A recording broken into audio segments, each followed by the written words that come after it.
வணக்கம் நண்பர்களே! இன்னைக்கு சிறகடிக்க ஆசை சீரியல்ல சீதாவோட வாழ்க்கை என்ன ஆச்சு அப்படிங்கிறதாங்க பார்க்க போறோம். அருண் அடிச்சு முடுக்கி விட்டுட்டு ரொம்ப நல்லவர் மாரி கால் பண்ணி பேசுறாருங்க. "என்ன சீதா வீட்டுக்கு வரமாட்டியா? எப்ப வருவ? உன்ன நெனச்சுக்கிட்டே இருக்கேன்" அப்படின்னு சொல்றாருங்க. ஆனா சீதா இப்ப ரொம்ப தெளிவாயிட்டாங்க. ஆமாமா, இவரு ரொம்ப அப்படியே நல்லவர் மாதிரி நடிப்பாரு. ஆனா நம்புறதுக்கு நான் ரெடி இல்ல அப்படின்னு சொல்லிட்டு சொல்றாங்க. "ஆ சொல்லுங்க. தோணும்போது வரேன்" அப்படின்னு சொல்றாங்க. "என்னது? தோணும்போது வர்றியா? நீ என் பொண்டாட்டி. நான் சொன்னா கேட்டுதான் ஆகணும்" அப்படின்னு சொல்றாங்க. அதெல்லாம் ஒரு காலத்துல என்னைக்கு நீங்க என்ன கை வைக்க ஆரம்பிச்சீங்களோ அன்னைக்கே அந்த பொண்டாட்டி அதெல்லாம் முடிஞ்சு ரொம்ப நாள் ஆச்சு.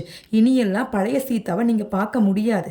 எனக்கா எப்ப தோணுதோ அப்ப நான் வரேன் அப்படின்னு சொல்றாங்க. அப்ப உடனே அருண் சொல்றாரு, அப்போ என்னை காதலிச்சது, என்னை நேசிச்சது எல்லாம் பொய்யா அப்படின்னு கேட்கிறாரு. ஆமாமா, நீங்க என்ன பண்ணது எல்லாம் என்னவோ அதே தான் எனக்கும். ஆமாமா. உங்களுக்கு வந்தா ரத்தம், எனக்கு வந்தா தக்காளி சட்னியா?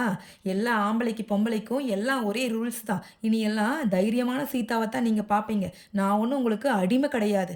இதையும் மீறி ஏதாவது பண்ணீங்க அப்படின்னா, கோர்ட்டு, கேஸ்ன்னு போக வேண்டியதா இருக்கும். மைண்ட் இட் அப்படின்னு சொல்லிட்டு ஃபோன வச்சுர்றாங்க. அருண் ரொம்ப குழம்பி போயிடுறாருங்க. என்னடா இது! ஒரு பொம்பளைக்கு இவ்வளவு திமிரா? அப்படின்னு யோசிக்கிறாருங்க.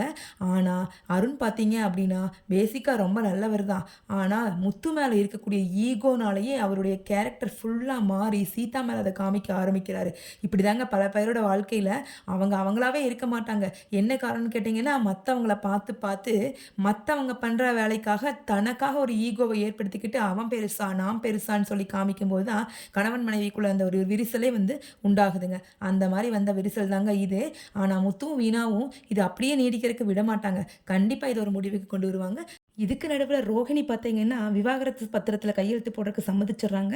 அதுக்கு மனோஜ் என்ன பண்ணாரு அப்படிங்கிறத இனி வரக்கூடிய ப்ரமோஸ்ல பார்க்கலாங்க.